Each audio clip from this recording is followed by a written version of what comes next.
Biglang kambyo mga kababayan yung mga dilawan sa isyu ng pagkahuli ng anak ni Justice Secretary Rimulya. O di ba may panawagan na resignation. Ngayon po, biglang kambyo yung mga dilawan. What? Hindi daw kailangan mag-resign. Ano, Mr. Maravillas, ang tingin mo?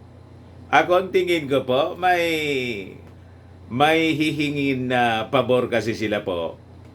Yun ang rason. And it could be palit-ulo. Palit-ulo niya, Mr. Maravillas na ano. Palit-ulo kay Delilah. What? Baga yun ang intensyon nila, mga kababayan, dito sa biglang pagkambyo ng kanilang posisyon. Ayan, mga ugali niyan. Sabi dito, no need for Rimulya to resign if he stays out of San's case. Sabi po ni LP President Congressman Edsel Lagman ng 1st District of Albay. Ganon din po yung posisyon mga kababayan ni biglang naging kakampi si Delilah, naging kakampi ni Rimulya. What?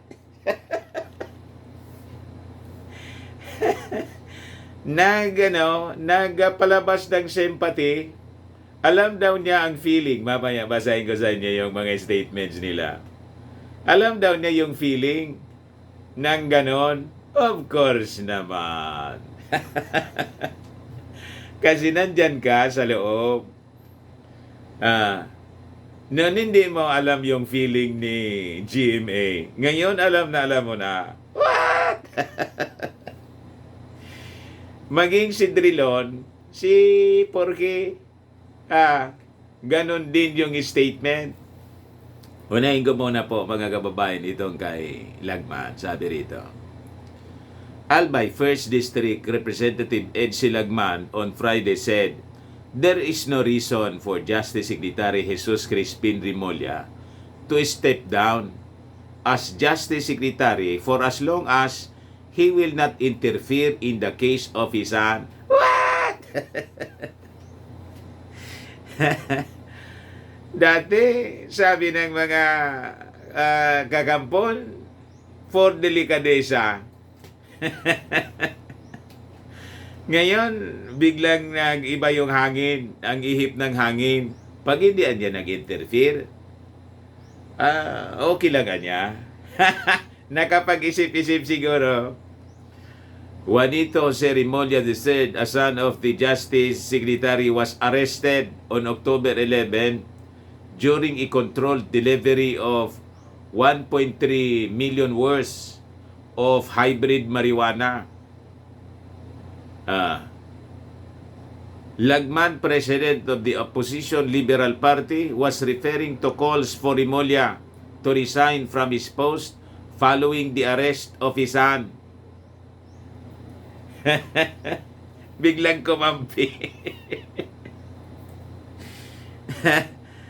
Sabi ko sa inyo, nakapag-isip-isip siguro, wag na natin na diinan yung panawagan.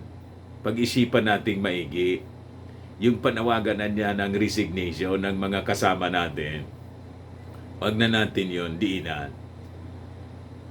Gawin natin, palit-ulo na lang tayo, makipag-deal tayo sa Department of Justice, sa Secretary ng Department of Justice. Ngayon, pag hindi nag-give in sa ating demand na pakialaman yung kaso ni di ba yun ang na wag daw i-block yung pag-recant ng testimony laban kay Delilah ni Ragos. Pag hindi niya, diinan natin ang diinan. Gawin natin sa susunod na na mga statements natin, ipiti natin si Secretary Remulla. But meantime, deal tayo ng palit-olo. What? Possibly ganon, mga kababayan. Anong tingin ninyo? Hindi ba dati sa big possibility na ganon yung intensyon ng mga taong ito? Igawan niya, Mr. Maravillas, parang nababasa mo. Ay, yan ang galawan po nila. Ganyan. Sabi rito, conditional po dito ang statement.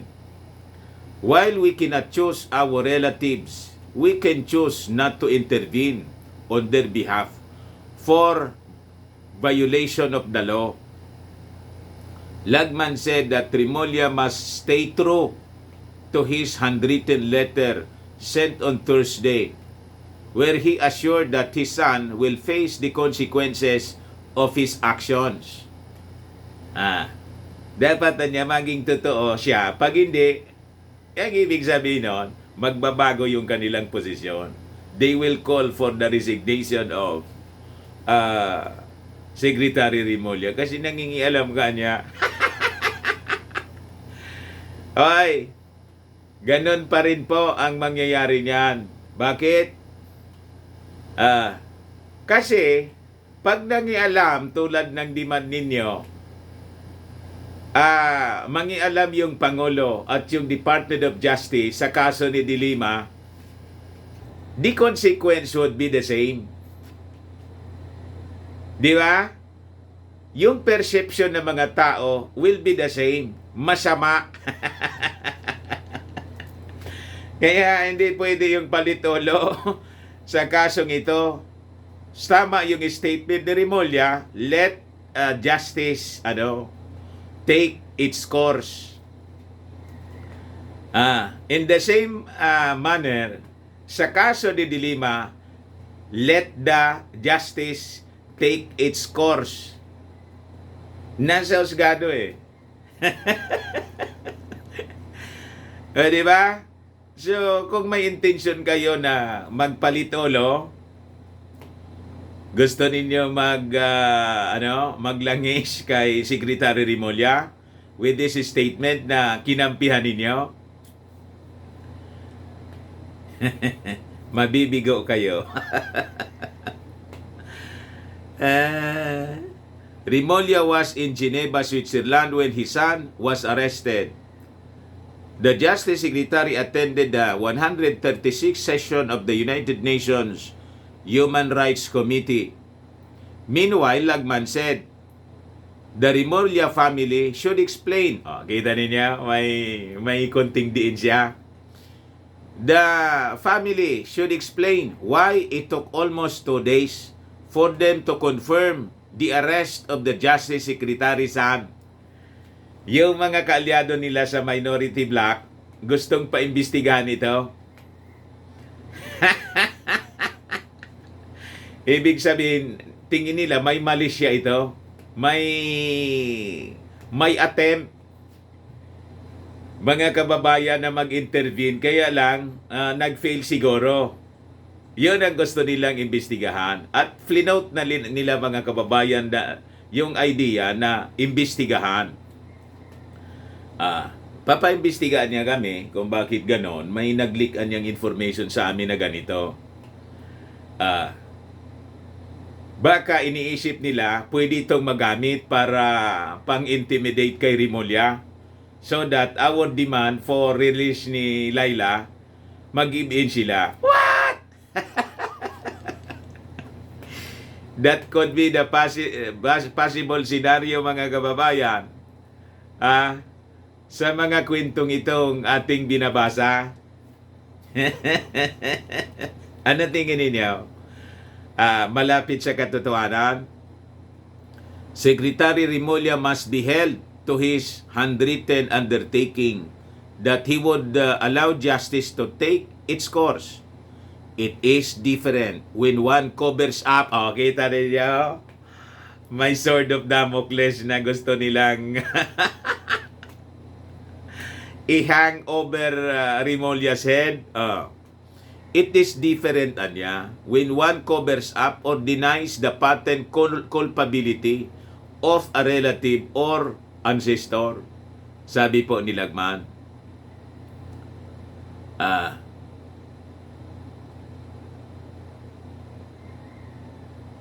However, sabi rito, the Remulla family must explain why it took almost 2 days. Pari-parehas po yung script nila. Yung sa minority block, yung Makabayan block, si Castro, Congressman Castro, ganito yung script. Ganito yung statement po sa kanyang panawagan for a possible investigation in Congress. Ito. Bakit anya it took them 2 days to reveal or disclose the capture in detention of Remulla Sayon for the alleged importation of 1.3 million worth ng hybrid marijuana. Aside from Lagman, several senators said Remulla must not resign as they vouched for his principles. The senator said they are confident that the Justice Secretary will not tolerate his son's actions. Ito nga po yung kwento dito. Basahin ko sa inyo. Remulla finds unlikely allies in opposition figures. Dilima in Lagman. What? Kita ninyo? Pati yung mga writers po, nagtaka kung bakit nagkaroon ng biglang kakampi, mga kababayan, sa oposisyon. Itong si Remulla, taka pa kayo, may hihingiin pong pabor. Possibly, palitolo kay Delilah. As he faced scrutiny following the arrest of his son in an anti-drug operations, Justice Secretary Jesus Remulla received unexpected support from key opposition figures. What? Ayun na nga po, si Lagman, pagkatapos mismong si Delilah, sabi ni Delilah po dito, sabi dito sa balita, in a handwritten statement from her detention cell, former Senator Laila De Lima also lauded Remulla's commitments to keep his hands off his son's case. What? Di ba lata masyadong naglalangi sila? Ano tingin niyo po? Naglalangis? Malinaw na naglalangis po. Ito na niya yung pagkakataon natin. Suportahan natin para lumambot. Kasi si President Bongbong Marcos ayaw mag-interfere doon sa kaso niya. Hindi niya pwede. Di ba na nagmakaawa si De Lima sa kanyang tweet? Sabi ng Pangulo, hindi niya. I cannot interfere. Mamaya, yung statement ng ating Pangulo. Sabi rito, De Lima said, she can only sympathize with Remulla, noting that his son is presumed innocent until proven guilty. What?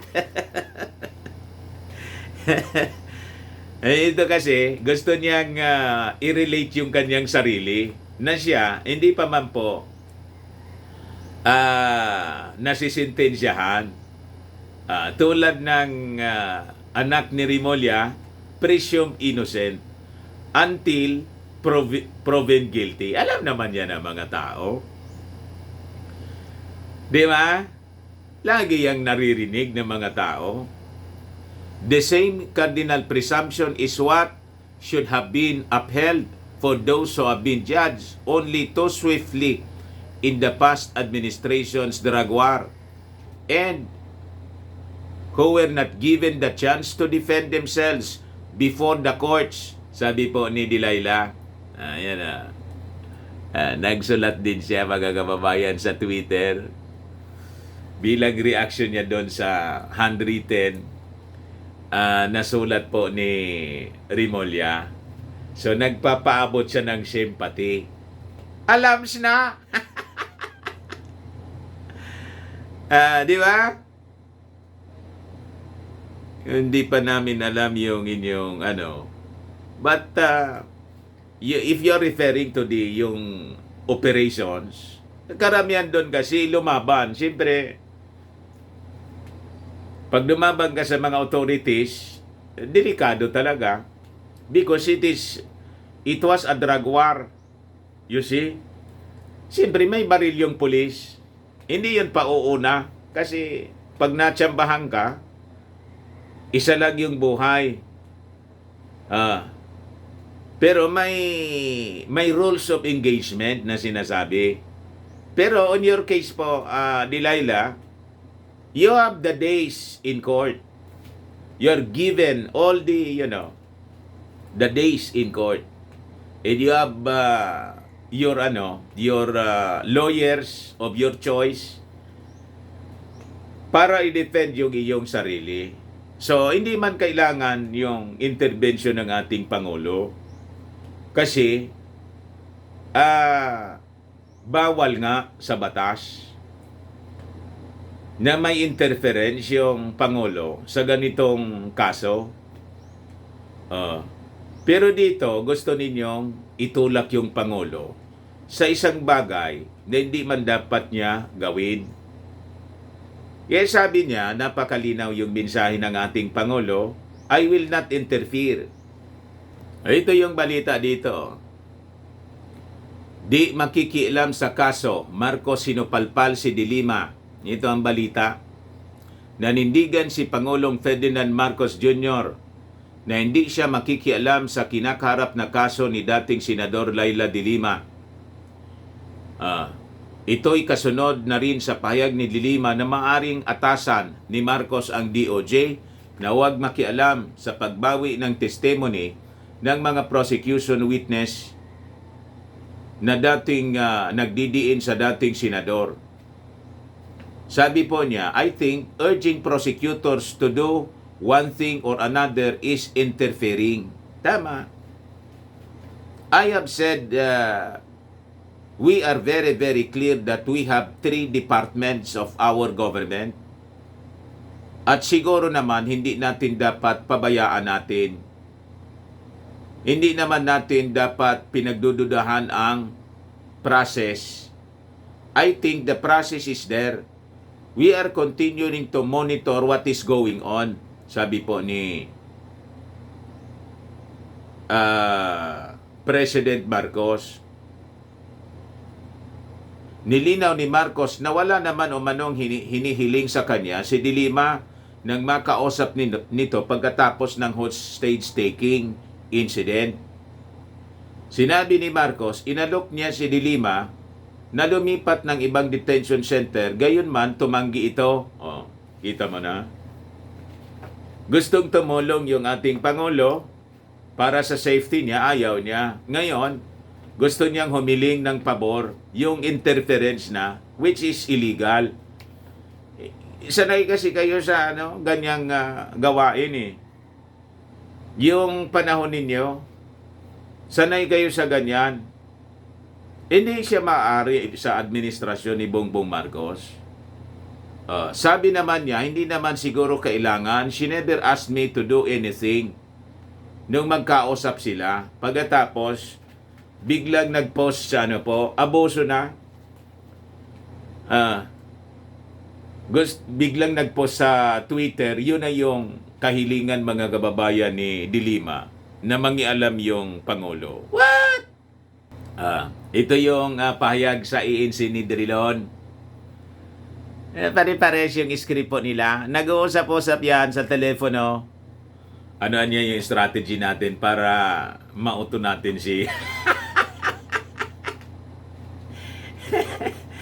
Magbigyan tayo sa ating kahilingan na i-release si Dilima, kailangan na niya kamutin natin yung likod ni Rimulya. On calls for Justice Secretary Boyeng Rimulya to resign over son's drug arrest. Sabi ni Franklin Drilon, I don't think it is a basis at this point. Ayos? What's important is that Secretary Rimulya realizes that he is occupying a very powerful position. Naglalangis talaga. If there's any perception that he interferes, he should not stay there 1 minute longer. O, kita ninyo? Pag nakakitaan niya ng rason ang ng perception, magkaroon ng perception ng publiko na may ginagawang hindi maganda si Rimulya in relation sa case ng anak niya, kailangan siyang umalis niya sa pwesto. He should not stay there 1 minute longer. Immediately dapat mag-resign niya siya. O, nakita din niyo kung ano yung motibo. I'll be the first to say you resign. Siya daw ang unang mananawagan. Pero for now, wag yan. Hindi muna. Palit-ulo talaga po ang intensyon. Palit-ulo. As a former Justice Secretary, I know how powerful and sensitive the job is. But at this stage, I see no reason for Justice Secretary Rimulya to quit. Kita ninyo? Kaya po, yung mga kaalyado nila sa possibly nag-usap sila before magpalabas ng statement yon, that they will file a resolution to investigate the reports na kailangan niyang linawin. Bakit 2 days? 2 days yung lumipas before na lumitaw yung balita of the arrest. So, sa kanila may mali siya yon, mga kababayan, at yun ang pinalilitaw nila. What? Yeah, Mr. Maravillas, ano yan take mo niyan? Doon sa lado ng tatay si Secretary Rimulya. Ako, ang tingin ko po, honestly, ganito ang assessment ko.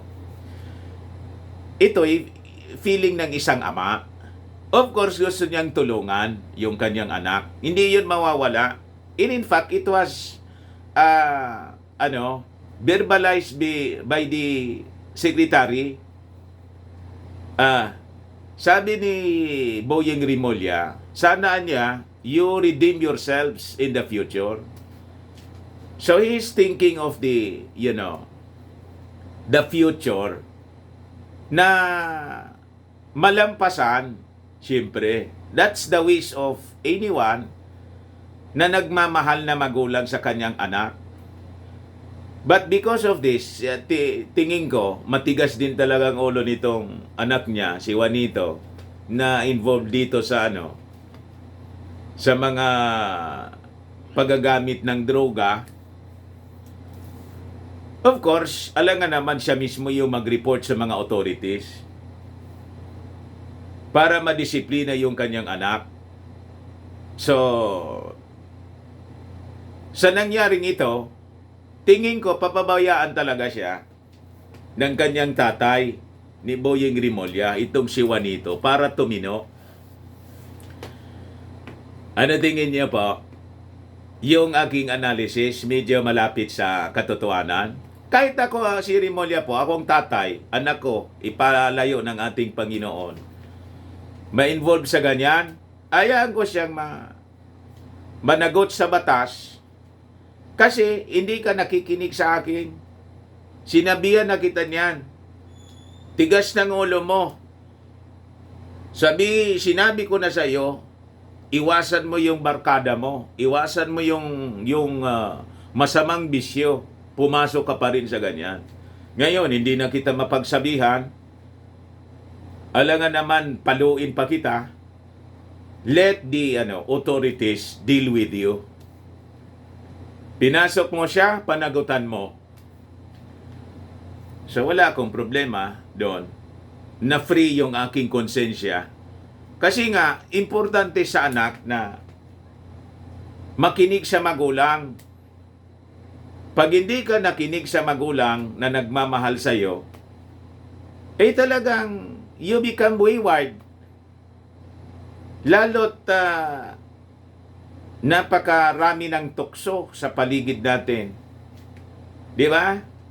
So kung akong magulang, yung statement na yon ni Remulla, papanindigan ko yon. The same statement yung kung ako ang secretary.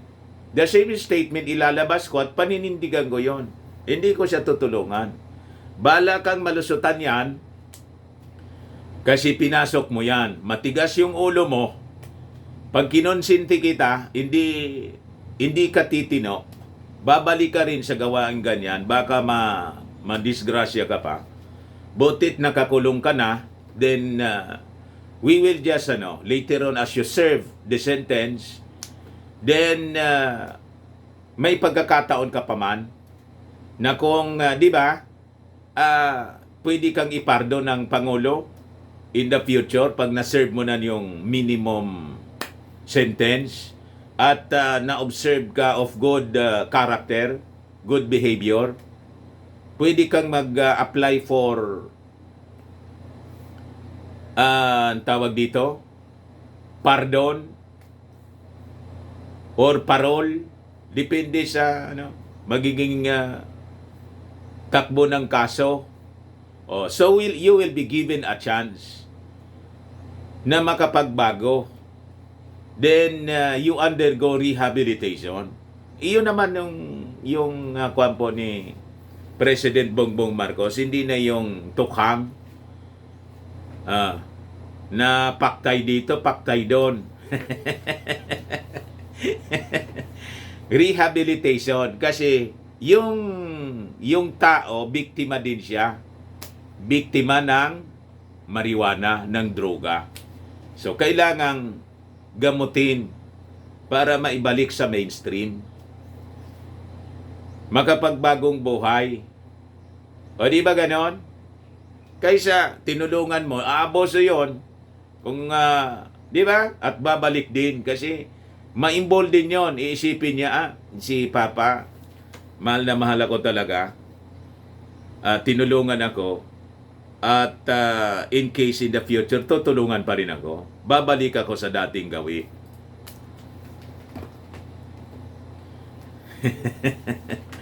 Tama, mali. So possibly ganon ang nasa isip ng ng tatay ni Boyeng Remulla.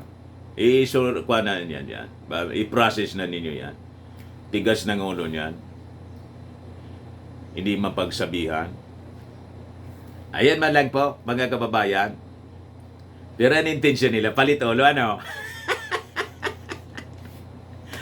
Gusto siguro magipag-deal ng palitolo. O baka lang gusto niyo po itong i-try. Firmax Firming and Lifting Cream, pinapahid sa mga pulses in affected area. Mainam po sa paninigas ng mga kaso-kaso, binuking mo niya, Mr. Maravillas. Ito, kuhaan ko man lang po yon. Analysis ko, opinion ko man lang yon.